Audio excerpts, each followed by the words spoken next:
Ta vie c'est de la merde, ma vie c'est de la merde, viens on oublie le temps de se rappeler à quel point le cinéma c'est merveilleux. Bonjour à tous et bienvenue dans ce top de mes films préférés de l'année 2019. Comme je vous respecte, je vous ferai pas l'affront du petit disclaimer obligatoire normalement dans ce type de vidéo concernant les films qui s'y trouvent. Je vous invite plutôt à mettre votre propre top à vous dans les commentaires, comme ça tout le monde est content et ça nous évite de nous engueuler sur de la merde, alors que finalement si on est tous réunis ici aujourd'hui, c'est parce qu'on l'aime notre bon vieux cinéma adoré. Même s'il faut l'admettre, t'as un peu des goûts de merde. La seule chose que j'ai à dire avant de commencer, c'est qu'il y a deux films que je n'ai pas eu l'occasion de découvrir et que pour le coup j'aurais vraiment aimé voir avant de réaliser ce top, mais bon c'est comme ça, c'est la vie. Il s'agit de Une vie cachée de Terrence Malick et de An Elephant Sitting Still.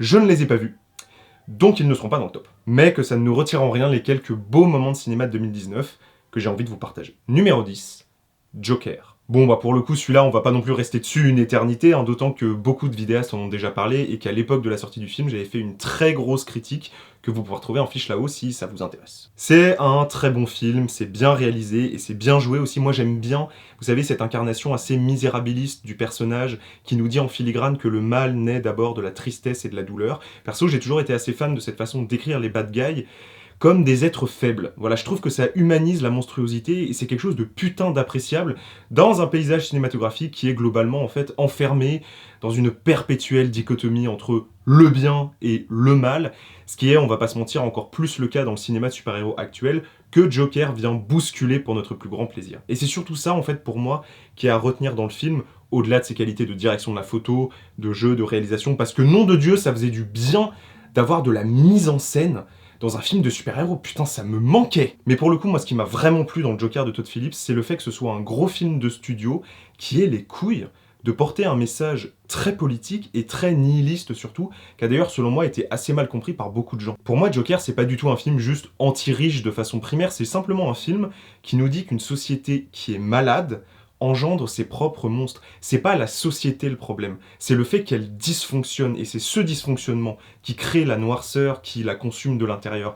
Et finalement, les inégalités économiques qui sont critiquées dans le film, ce ne sont qu'un symptôme de plus de ce dysfonctionnement. Et d'ailleurs, ce qui est intéressant, c'est que pour moi, Joker n'est pas un film qui a un message proche de V pour Vendetta, mais beaucoup plus d'un film comme Seul contre tous, par exemple. C'est pas cette idée qu'il faut faire la révolution et qu'il faut tuer tout le monde et que ça va sauver l'humanité, c'est plutôt cette idée que la société est malade et que le film il est là pour poser un diagnostic de ça, à l'image de son personnage principal qui est légèrement atteint lui aussi. C'est un film de comics qui a quelque chose à nous dire, qui ose nous le dire et qui nous le dit bien, en n'ayant pas peur de faire des choix de mise en scène et d'écriture qui vont à contre-courant de ce qui se fait depuis trop longtemps dans les productions actuelles. C'est un très bon film de comics et c'est aussi une vraie proposition de cinéma. Comme quoi, et ce film en est la preuve ultime, et bah c'était pas si compliqué les gars. Suffisait juste d'en avoir envie. Numéro 9, Synonyme. Alors, pour le coup, celui-là, va falloir que je fasse appel à tous mes talents de publicitaire parce qu'il risque d'être un petit peu compliqué à vous vendre. D'autant que c'est quand même un film qui a une proposition de cinéma sacrément burnée. Synonyme, c'est un film français réalisé par un réalisateur israélien qui s'appelle Nadav Lapid et qui nous raconte l'histoire de Yoav, qui est un personnage en pleine crise existentielle qui décide du jour au lendemain d'abandonner complètement et de tourner le dos en fait à tout ce qui fait sa culture de citoyen israélien après s'être rendu compte qu'il haïssait ce que son pays était devenu. C'est un film pour le coup extrêmement particulier qui a beaucoup divisé à sa sortie et qui continue de diviser à mesure que les spectateurs commencent à le rattraper, mais personnellement, c'est vraiment l'un des films les plus intéressants que j'ai pu voir cette année. D'abord par son sujet, parce que le thème de l'identité culturelle, finalement c'est assez rare que ce soit traité au cinéma. Cette idée qu'en tant que citoyens, nous portons sur nos épaules toute l'histoire et la destinée d'une nation et d'un peuple, auquel on est lié par une sorte de pacte invisible et quasi impossible à briser qui s'appelle la culture, et de comment est-ce que nous, en tant qu'individus singuliers et uniques, on vit avec cet héritage tout en essayant de tracer en parallèle notre propre voie. Et ce sont des questions qui sont en fait éminemment d'actualité, en plus avec le bouleversement du statu quo et de l'identité culturelle des nations à l'époque de la mondialisation et des mouvements de population très importants. Et tout ce qui se passe vis-à-vis de ça, ça nous force à nous poser ces questions et à essayer d'y répondre. Et c'est ça que j'ai vraiment beaucoup aimé avec ce film, c'est qu'il n'a pas peur de se saisir d'un sujet aussi tendu politiquement que l'identité culturelle et d'y aller à fond, en usant de toutes les armes que le cinéma lui offre, et en particulier les métaphores dont le film regorge, à tel point en fait qu'on peut presque penser à certains moments que le film est trop cinématographique, et qu'en fait il gagnerait à être un peu plus réaliste, et finalement peut-être un peu plus simple. Sauf que le réalisateur Nadav Lapid, lui, il a décidé de prendre ces questions extrêmement terre-à-terre, et en fait de traiter ça avec une dynamique de mise en scène qui est que l'effet de cinéma sera toujours plus important que le réel, ce qui donne en fait à Synonyme une identité de cinéma ultra expérimentale, alors que les questions qu'il pose et les réponses qu'il y apporte sont extrêmement terre à terre. Et pour le coup, le mariage entre les deux est vraiment étonnant, mais c'est putain d'intéressant en fait. Et c'est ça que je retiens avec ce film. Je vais pas vous mentir en vous disant que c'est le visionnage le plus simple de l'année et que c'est un film dans lequel absolument tout le monde va rentrer, mais c'est un film que j'ai trouvé tellement intéressant et tellement audacieux dans la façon dont il est réalisé, dans les influences qu'il cite et dans le traitement qu'il fait de son sujet principal, que vraiment je recommande le visionnage de Synonyme. Ne serait-ce que pour l'expérience de cinéma qu'il propose, au-delà des conclusions qu'il apporte à la question de l'identité culturelle avec lesquelles vous pouvez pas être d'accord. C'est vraiment un film qui est très intéressant, c'est un film qui a beaucoup de propositions de cinéma à l'intérieur, et bah moi c'est quelque chose qui me parle. Moi j'aime quand les films ils me proposent des choses, quitte à se planter, mais j'aime qu'on me propose, et donc bah c'est pour moi totalement normal de lui donner cette 9ème place, parce que pour le coup c'est vraiment l'un des films les plus marquants que j'ai vu cette année. Numéro 8, The King. J'ai adoré ce film, et plus j'y repense, plus je l'aime. Le cinéma médiéval et les films en costume de façon vraiment générale, c'est pas du tout mon truc, j'ai eu l'occasion de le répéter plusieurs fois sur la chaîne, mais lorsque par hasard, il y a un de ces films qui me plaît, bah j'en deviens fada. Le souffle de The King est fou, c'est un vrai moment de cinéma qui arrive à la fois à filmer la guerre dans ce qu'elle a d'épique et dans la mélancolie des cendres qui recouvrent le monde ravagé par la bataille que l'on n'avait pas envie de mener, c'est du grand spectacle intimiste, avec, vous savez, cette espèce d'arrière-goût amer qui empêche de savourer la victoire, que l'on a dans des blockbusters comme Skyfall par exemple. Et pour le coup, celui-là, je vais pas y rester 3 heures parce que c'est le genre de film qui, au visionnage, m'a mis dans un état qui a fait que j'ai tout aimé, donc c'est trop bien. Et pour le coup, ce film, j'ai assez peu de choses à dire dessus. Déjà, j'en avais beaucoup dit dans mon bilan cinéma de novembre, où je parle notamment de toute la polémique qu'il y avait autour du film, etc. au moment de sa sortie, la polémique historique vis-à-vis du rapport à l'histoire. En fait, pour le coup, c'est vraiment un film qui, pour moi, n'appelle pas au débat cinématographique, parce que les qualités du film, elles sont évidentes et elles sont reconnaissables même chez les gens qui n'ont pas aimé. Pour moi, c'est simplement un film très bien fait, dans lequel tu rentres, ou dans lequel tu rentres pas. Et en général, quand la situation, elle se résume à tu rentres dedans ou tu rentres pas dedans, et bah c'est plutôt bon signe sur le moment de cinéma qui a à vivre à la clé. Numéro 7, The Lighthouse. C'est bon, putain. Qu'est-ce que c'est bon, putain. Qu'est-ce que c'est bon de voir qu'il y a encore des cinéastes qui ont cette envie et qui ont le courage de faire des films de pure mise en scène. Je dis pur film de mise en scène parce que quand on regarde The Lighthouse, il apparaît évident que le postulat du film, à savoir donc 2 hommes isolés dans un phare perdu au milieu de l'océan qui sombrent peu à peu dans la folie, bah c'est utilisé en fait comme un prétexte pour mieux venir iconiser par l'image la puissance évocatrice du cauchemar dans tout ce qu'il peut avoir de cinématographique. Parce qu'au-delà de son parti pris un peu autorisant, un peu bobo, en format carré, noir et blanc, qui veut se la jouer très vieux film tout en piochant dans toutes les possibilités de mise en scène du cinéma contemporain, The Lighthouse, c'est surtout un film qui est porté par une vraie radicalité artistique qui va jusqu'au bout de son concept et qui va jusqu'au bout de l'exploration de son univers très référencé à Lovecraft. Pour le coup, c'est vraiment un pur film d'atmosphère, donc je pense qu'il vaut mieux le voir qu'écouter quelqu'un en parler, mais c'est un film qui est très intéressant et qui, encore une fois, a une vraie proposition de cinéma qui va bien au-delà de son parti pris graphique très reconnaissable. Et moi, pour le coup, voir un film qui me dit, par ses choix de mise en scène, je n'ai pas peur d'être moi-même, et bah c'est tout ce que j'ai envie de voir au cinéma. Il y a des gens, lorsqu'ils vont au cinéma, c'est pour qu'on leur raconte une bonne histoire, qu'on leur raconte bien, avec un message qui leur plaît. Moi, perso, quand je vais au cinéma, c'est pour entendre un réalisateur me dire « J'avais envie de faire ça, je l'ai fait, et je t'emmerde. » Et ils ont été nombreux les cinéastes à me dire ça cette année, parce que c'est également le cas du numéro 6, Un grand voyage vers la nuit. Alors ce film, c'est un petit peu particulier, parce qu'en fait, au visionnage, la première fois que je l'ai vu, et bah je l'ai pas tant aimé que ça. Évidemment, j'avais adoré le travail esthétique et j'avais été hyper impressionné par le travail sur le plan séquence qu'il y a dans la deuxième moitié du film, qui est constitué d'un seul plan séquence de plus d'1h15, mais pour autant, le film m'avait pas plus intéressé que ça, m'avait pas plus ébloui que ça, et résultat aujourd'hui, il se trouve en 6ème place de Stop, et ce pour une raison bien précise. Parce que Un grand voyage vers la nuit, c'est pas le genre de film qui déploie toute sa puissance et toute sa splendeur de cinéma au moment où vous le regardez,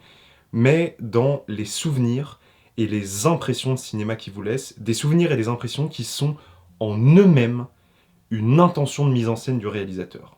Et ça, c'est fou.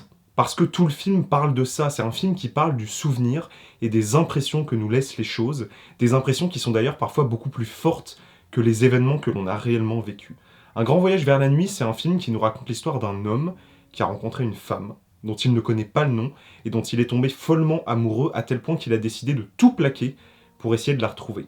Et en fait c'est ça, c'est le récit d'une obsession amoureuse, d'un personnage qui du coup fantasme cette femme plus qu'il ne la connaît vraiment, et dont il rêve avec le spectateur, nuit après nuit. Dans le film, en fait, on a donc une narration qui est complètement éclatée, où le passé, le présent et le rêve se confondent, et où la seule certitude à laquelle nous, spectateurs, on peut se raccrocher pour ne pas être perdus dans la narration éclatée, et bah c'est l'amour total et désintéressé qu'il porte à cette femme, qui motive toutes ses actions, et qui vient en fait plus ou moins donner un sens à sa vie. C'est un film qui est très beau, qui est magnifiquement atmosphérique, et qui parvient à conclure son histoire au plan près, au plan juste, pour finalement lui donner toute sa démesure. C'est un film qui vraiment laisse au spectateur un très beau souvenir de cinéma, un souvenir que le film travaille à rendre plus fort que lui-même, pour finalement peu à peu se dilater et devenir l'impression onirique de cinéma qu'il a réellement envie d'être.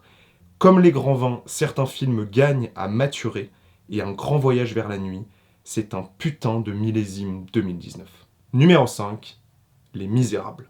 Claque totale dans ma petite gueule de cinéphile pour le coup. C'est un film qui est très très fort, qui est très violent, autant dans les événements qu'il montre que dans le portrait qu'il dresse d'une partie de la France et de la situation sociale de la France. Mais là où pour moi le film est vraiment très intéressant, et là où il tire toute sa force, c'est que cette violence, elle n'est pas revendicatrice, elle n'est pas militante, c'est une violence qui est profondément résignée. C'est un petit peu comme si ça faisait tellement longtemps qu'on avait fermé les yeux sur ce qui se passait, que désormais on était incapable de les rouvrir. Et personnellement, c'est comme ça que j'interprète le tout dernier plan du film, qui est le meilleur plan que j'ai vu au cinéma cette année. Vraiment, ce plan, il est fabuleux. Mais pour le coup, je vais pas non plus rester 3 heures sur ce film, parce que c'est un film qu'on a beaucoup commenté, à qui on a beaucoup essayé de faire dire ce qu'il ne disait pas. Et tout ça, j'en ai déjà parlé dans mon bilan cinéma de novembre, que vous pouvez aller regarder si vous voulez plus d'explications sur le film. C'est un film qu'on a vraiment écartelé pour essayer de le politiser ou de le dépolitiser en fonction du but recherché qu'il y avait derrière. Tout ça en oubliant qu'au-delà de son discours politique, qui est réel et que personne ne remet en cause, Les Misérables, c'est d'abord et avant tout un très grand moment de cinéma, c'est un moment de cinéma qui est très fort, et c'est un pur film sans concession au premier sens du terme. C'est-à-dire que c'est un film qui a un sujet et une façon de traiter son sujet qui est tellement forte et qui est tellement impactante que lorsqu'on sort du film, on ne voit pas comment on pourrait traiter le sujet autrement. Un film sans concession, c'est un film qui impose une vision si radicale de quelque chose qu'il y a un avant et un après. Donc vraiment, pour le coup, il n'y a pas 10 000 trucs à chercher dans le film, ça sert à rien d'intellectualiser pendant 3 heures, c'est simplement un film qui est authentique, qui est sincère, qui a quelque chose à dire, qui nous le dit, et qui nous le dit bien. Parce que le cinéma, c'est aussi ça. Parfois, c'est pas des trucs où il faut chercher à comprendre la démarche artistique pendant des plombes, où il faut vraiment réfléchir pour saisir toute la portée du film. Parfois, c'est simplement un moyen d'expression qui est admirablement utilisé pour nous faire voir le monde à travers les yeux d'un cinéaste. Et c'est ni mieux, ni moins bien. C'est ça en fait qui est beau dans le cinéma, c'est que le cinéma, c'est ce qu'on en fait. Et Les Misérables, c'est un très beau moment de cinéma de l'année 2019, c'est un film que j'ai adoré, et si vous ne l'avez pas encore vu, allez-y parce que c'est une bombe. Numéro 4, La Favorite. Je le dis tous les ans, mais ça me fait toujours un immense plaisir de le répéter, Yorgos.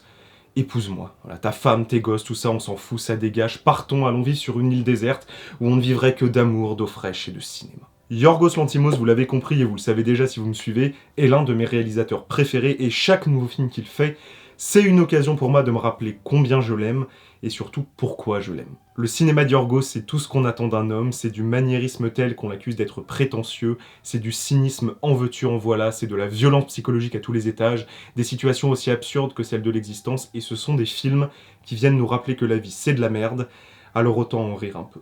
Et La Favorite, c'est tout ça et bien plus. En fait, plus je côtoie le cinéma d'Yorgos Lanthimos, plus ça devient difficile pour moi de le décrire, tellement c'est un cinéaste qui fait des films qui n'appartiennent qu'à lui. Et La Favorite, c'est du pur Lanthimos, c'est une vision du monde atroce dans lequel les gens s'assassinent par le verbe, tout le monde souffre, tout le monde se moque, les conventions sociales sont respectées à la lettre alors qu'elles n'ont absolument aucun sens, à tel point que l'absurdité finit par avoir force de loi, et tout ça c'est auréolé d'un travail pictural d'orfèvre où l'image est construite, puis déconstruite, puis embellie, puis enlaidie, et tout est magnifiquement cohérent, et les acteurs sont incroyablement bien dirigés, et c'est juste un coup de cœur artistique en fait. Comme avec chacun de ses films depuis des années. C'est tape à l'œil, c'est prétentieux, c'est jouissif, et c'est d'autant plus énervant que le gars est tellement talentueux qu'il a le droit de se le permettre. Si vous connaissez pas la filmographie du gars, foncez. Voilà, vous posez aucune question, et pour le coup, je vous inviterais presque à commencer par La Favorite, parce que c'est pour moi son film le plus accessible, et c'est d'ailleurs pour ça qu'il n'est que 4ème, parce que moi je suis un immense fan de Yorgos Lanthimos, et je l'aime quand il est pur, et là pour le coup il a un peu été coupé pour être un peu plus oscarisable, mais ça reste un merveilleux moment de cinéma de 2019. De toute façon ce mec je le kiffe, j'aime son style, j'aime tout ce qu'il fait, donc à un moment donné forcément, à moins qu'il se plante lamentablement, son film va être très très haut dans mon top, mais pour le coup, il n'est que 4ème. Numéro 3, Marriage Story. Le seul truc qui intéresse plus les cinéastes que les gens qui s'aiment, ce sont les gens qui se détestent. Et Marriage Story est un film sur toutes ces petites mesquineries inutiles qui, peu à peu, conduisent à une détestation viscérale de l'autre alors qu'on était fou amoureux il n'y a même pas 2 mois. Ce qui a d'ailleurs conduit pas mal de spectateurs à critiquer le film en disant qu'ils ne comprenaient pas pourquoi les personnages se détestaient autant, et que donc c'était absolument impossible de s'investir dans l'histoire parce qu'on ne comprenait pas pourquoi les personnages se séparaient. Alors que bien évidemment que si, hein, on comprend pourquoi les personnages se séparent dans Marriage Story, simplement c'est un petit peu plus compliqué que ce que le cinéma américain nous propose habituellement. Parce que la grande force de Marriage Story, c'est justement de prendre le contre-pied du traitement grand public de la relation amoureuse au cinéma, en particulier dans les films adressés à la jeunesse par Netflix, et c'est là que c'est intéressant parce que Marriage Story est un film Netflix, dont, et je sais pas si vous l'avez déjà remarqué, les personnages ont systématiquement besoin d'une raison pour se quitter. C'est-à-dire d'un événement déclencheur, sans quoi ils restent ensemble et malheureux, parce que c'est bien connu que ne plus aimer quelqu'un n'est absolument pas une raison suffisante de rompre, et c'est en ça que Marriage Story est un film qui est pour moi absolument sublime, parce que c'est un long métrage qui parvient à retranscrire avec une grande tendresse la complexité du délitement de l'amour, et la difficulté d'accepter que notre couple n'est finalement pas ce que l'on croyait, et qu'il ne l'a en fait jamais été. C'est un film qui est très universel, je trouve, dans le ressenti qu'il induit chez les spectateurs, mais c'est également formidablement bien écrit, bordel de merde. Le travail d'orfèvre du scénario dans ce film, c'est fabuleux. Tout est tellement subtil, bien amené, très psychologique et en même temps très universel dans les émotions que ça traite. Vraiment, le travail scénaristique, mais filez-lui un Oscar. Et vraiment, pour le coup, j'étais sur le cul, quoi. J'ai regardé le film un petit peu comme ça, voilà, sans savoir vraiment ce que c'était. Et là, il y a la première séquence, et dès les 10 premières minutes, je me suis dit « Waouh !» En fait, c'est même pas la peine qu'il y ait des concurrents, vous allez directement lui filer toutes les récompenses sur l'écriture de scénario, et quand vous allez le faire, vous allez baisser les yeux. C'est vraiment un film d'une grande tendresse, d'une grande humanité qui est campé par des acteurs absolument extraordinaires, mais Adam Driver va tellement avoir l'Oscar, il le mériterait tellement, pour moi il n'y a absolument pas de débat. Sa performance est tout en subtilité, tout en émotion, tout en complexité, tout en humanité, et c'est ça qu'on attend d'un film, en fait. C'est d'avoir du corps et d'avoir une âme. Et vraiment, moi, quand je dis qu'un film a une âme, c'est un très beau compliment, et j'espère que ça va vous convaincre de le regarder si vous ne l'avez pas encore vu. Surtout pour le coup, le numéro 2, je pense que vous l'avez tous vu et globalement apprécié, même si je ne pense pas que ce soit pour les mêmes raisons que moi. Numéro 2, Once Upon a Time in Hollywood. Once Upon a Time in Hollywood est, vous vous en doutez bien, un film écrit et réalisé par Quentin Tarantino, et c'est le seul film de ce classement pour lequel je n'ai pas pris de notes, tout simplement parce que la raison pour laquelle le film est si haut dans le classement et la raison pour laquelle je l'aime autant a à voir avec le contexte de visionnage et avec l'évolution de mon opinion concernant le film au fil du film. Et donc pour vraiment que vous compreniez ça, il faut que je spoil absolument tout le film et que je raconte mon expérience de visionnage de ce long métrage. Donc si vous voulez directement passer au numéro 1 parce que vous n'avez pas vu Once Upon a Time in Hollywood et que vous voulez pas vous le faire spoiler, il n'y a absolument aucun problème, le numéro 1 est là pour vous. Je ne suis pas quelqu'un qui est particulièrement fan de Quentin Tarantino. J'aime beaucoup ses films, voilà, je trouve ça bien fait, bien écrit, il y a une patte qui est extrêmement reconnaissable, et moi de toute façon, vous l'avez bien compris, j'aime quand les cinéastes font ce qui les intéresse et font ce qu'ils ont envie de faire, mais je n'attendais pas ce film comme le Messie, c'était pas du tout le film que j'attendais le plus cette année, et pour tout vous dire, j'avais vu qu'une seule bande-annonce, c'était la première, et je l'avais vue un peu de loin, voilà, j'avais pas vraiment prêté attention, je savais pas vraiment de quoi ça parlait en détail, etc., avant d'aller voir le film. Donc je l'ai vraiment découvert presque vierge, ce qui est assez rare hein, aujourd'hui avec tout ce qui se passe, l'hyperconnectivité, etc. Donc je m'installe dans la salle pour découvrir le film. Le sujet, donc c'est un acteur qui est un peu paumé dans sa carrière, qui a du mal à voilà, savoir où il en est, etc. Il y a aussi son cascadeur, etc. Je suis là, oui, ok, pourquoi pas. Et puis là, je commence à voir une date. Donc la date qui s'inscrit, donc c'est 1960, je sais plus combien, avec un jour. Je me dis, ah, il essaye de me dire quelque chose. Parce qu'au cinéma, lorsque tu précises le jour exact, c'est rarement un détail. Surtout que Tarantino fait des films qui sont ancrés dans l'histoire des États-Unis, donc la date était très importante. Et je me dis, ok, il essaye de me dire quelque chose, très bien, donc je vais prêter attention au contexte historique, etc., pour comprendre l'histoire, etc. Et donc le film se passe, hein, voilà, 10, 15, 20 minutes, etc. Et là, je vois une deuxième date. Et je me dis, ah, ça ressemble à un décompte. C'est-à-dire qu'on va arriver à un événement. Tu as l'impression que le film, en fait, est construit selon une dynamique du chronomètre, et qu'en fait, on va arriver à un truc, tu vois, qui est important, qui va être le climax du film.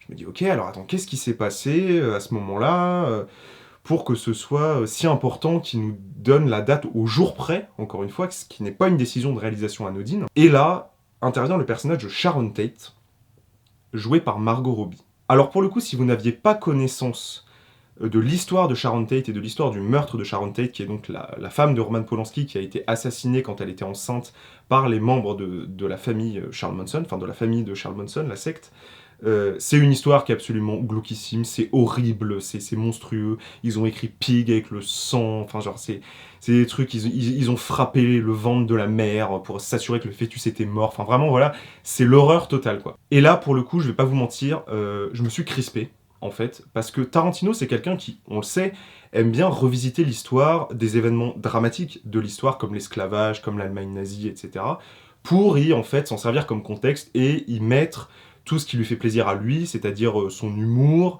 le côté un petit peu burlesque dans la violence qui est tellement exagérée qu'elle en devient en fait un petit peu ridicule et qu'elle vient presque dédramatiser la gravité des événements qui se déroulent. Sauf que comme je viens de le dire, Tarantino n'avait jusque-là que traité de contexte historique. Il n'avait jamais traité d'événements précis qui impliquaient directement des personnes dont on avait connaissance de l'histoire, et qui étaient en fait plus que des figures, parce que Hitler, certes c'est une personne, enfin c'était une personne, mais c'est plus une figure de l'histoire, c'est quelqu'un qui est entré dans l'imaginaire collectif.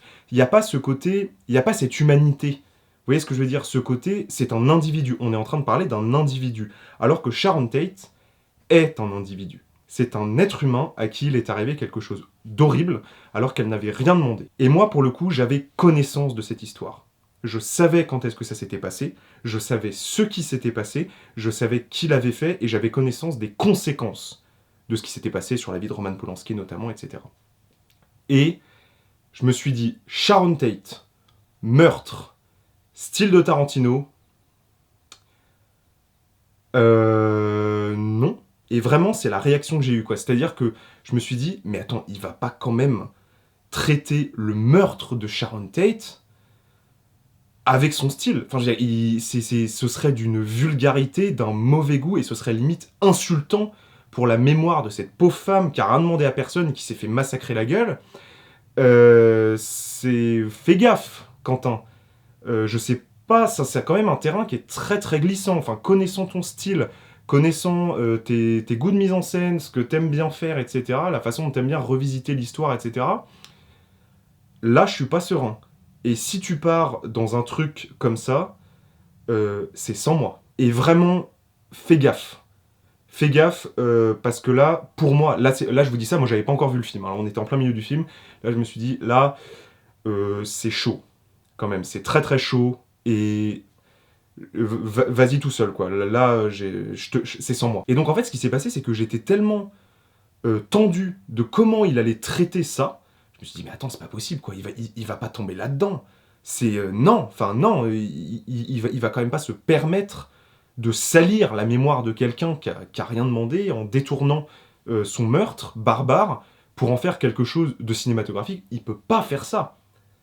Et vraiment, en fait, du coup, je ne regardais pas le film. C'est-à-dire que j'en avais rien à foutre de ce qui se passait, j'en avais rien à foutre de l'histoire de Rick Dalton, j'en avais rien à foutre de l'histoire de son cascadeur qui est joué par Brad Pitt. Le seul truc que j'avais envie de voir, c'est qu'est-ce qu'il va me faire avec le meurtre de Sharon Tate.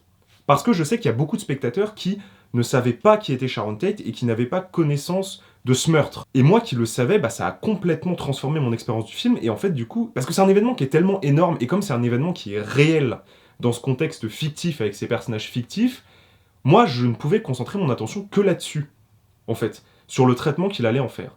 Et donc, pendant tout le film, j'étais crispé, je ne regardais... Enfin, je regardais évidemment le film, mais j'avais qu'une seule envie, en fait, c'était qu'on arrive à la fin. Parce qu'évidemment, il y avait le décompte qui se poursuivait, donc je me suis dit, ok, on va y arriver, au meurtre de Sharon Tate. Et là, il la tue pas. Il la tue pas, et c'est les membres de la famille Manson qui se font exploser la gueule par les personnages de fiction dans une séquence qui est d'anthologie, qui a crevé de rire et qui est génialement mis en scène, génialement parodique de l'espèce d'esprit un peu hippie, etc. des années 60-70.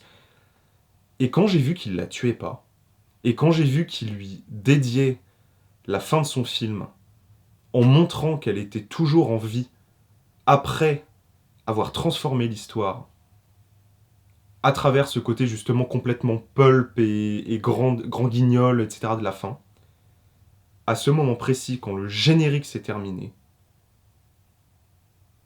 j'ai fondu en larmes. J'ai fondu en larmes en fait parce que j'avais compris le cinéma de Tarantino avec ce film. C'était la première fois en fait que j'avais vraiment le sentiment d'avoir compris ce qu'il avait essayé de faire avec Django Unchained, ce qu'il avait essayé de faire avec Inglourious Basterds. Tarantino utilise ses films pour réparer l'histoire. Et ce que ça veut dire de faire ça, de réparer l'histoire en tuant Hitler dans Inglourious Basterds par exemple, ou en épargnant Sharon Tate dans Once Upon a Time in Hollywood, ou en montrant un esclave qui se venge des racistes, des esclavagistes dans Django Unchained, c'est de nous dire que le cinéma est plus grand que les hommes, est plus fort que la réalité tragique de ce qui s'est passé, et que le cinéma est tellement grand qu'il répare nos erreurs.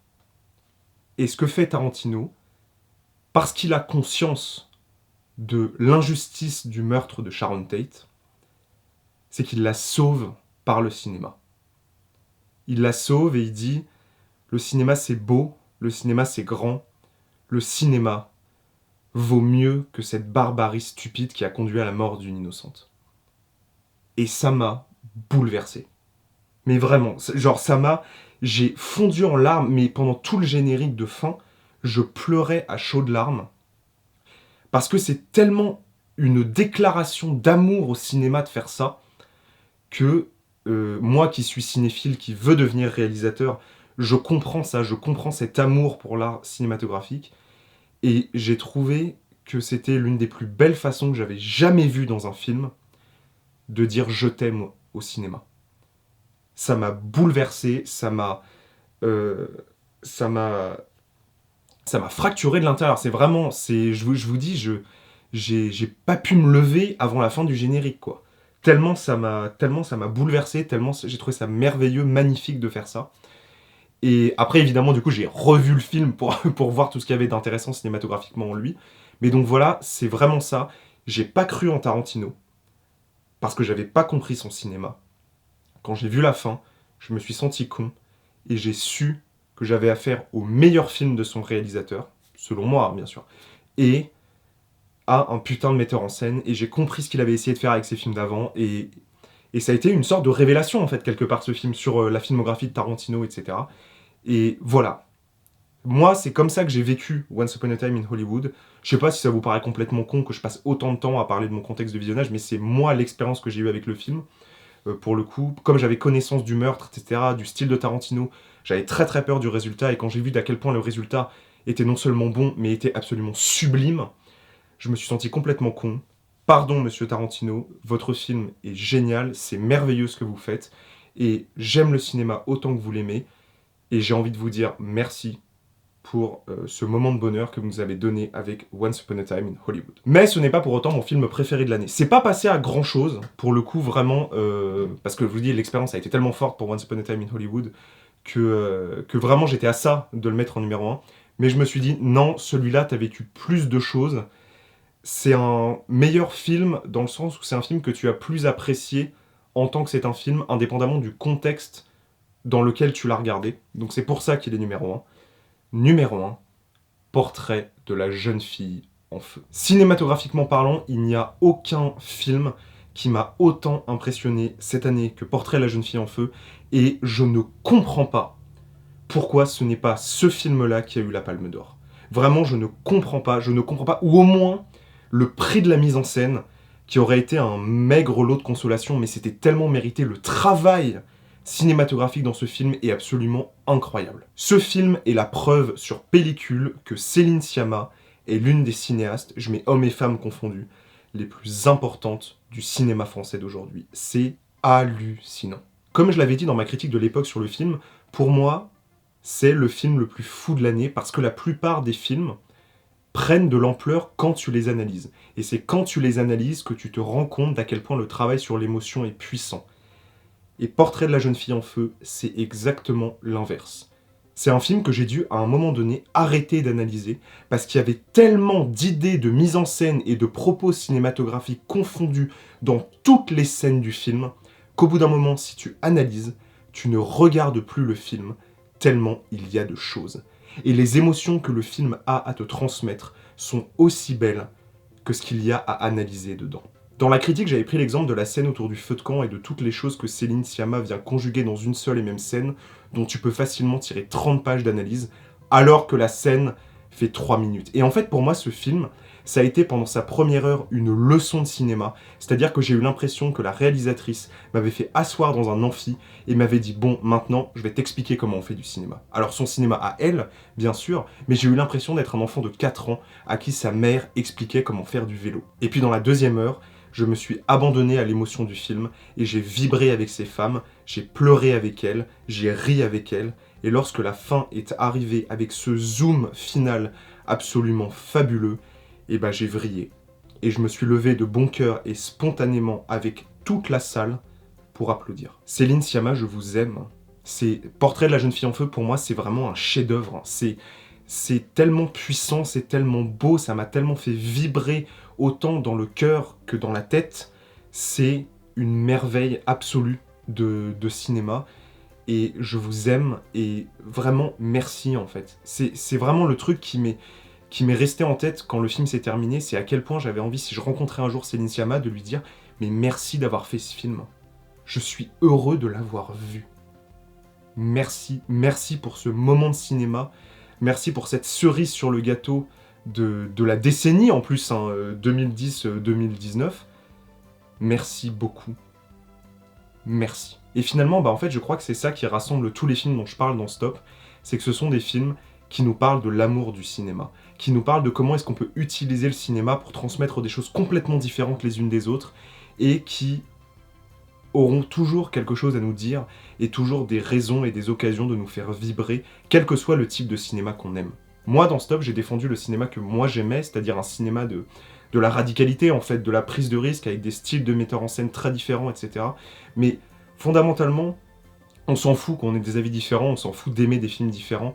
C'est l'amour du cinéma qui nous rassemble, et c'est quelque chose d'un peu stupide, tu vois, peut-être de dire ça, mais moi je crois aux choses très simples comme ça, qui est que le cinéma est universel, et que s'il y a quelque chose qui peut nous rassembler parmi tous les trucs qui nous divisent, c'est aimons le cinéma qui nous fait vibrer, défendons-le, et donnons à des réalisateurs, à des réalisatrices, les moyens de faire vibrer ce cinéma et de faire vibrer nos cœurs lorsqu'on ira voir leurs films. Voilà, c'est tout pour moi, c'est sur un message plein d'espoir que s'achève ce top des meilleurs films de 2019. Si ça vous a plu, si ça vous a intéressé, moi je suis un peu lessivé là à la fin du tournage, je vous invite à vous abonner si vous n'êtes pas encore abonné, à la mettre un petit pouce bleu, même si vous êtes déjà abonné, n'oubliez pas d'activer la petite cloche, afin qu'on puisse rester en contact malgré les aléas de l'algorithme de YouTube.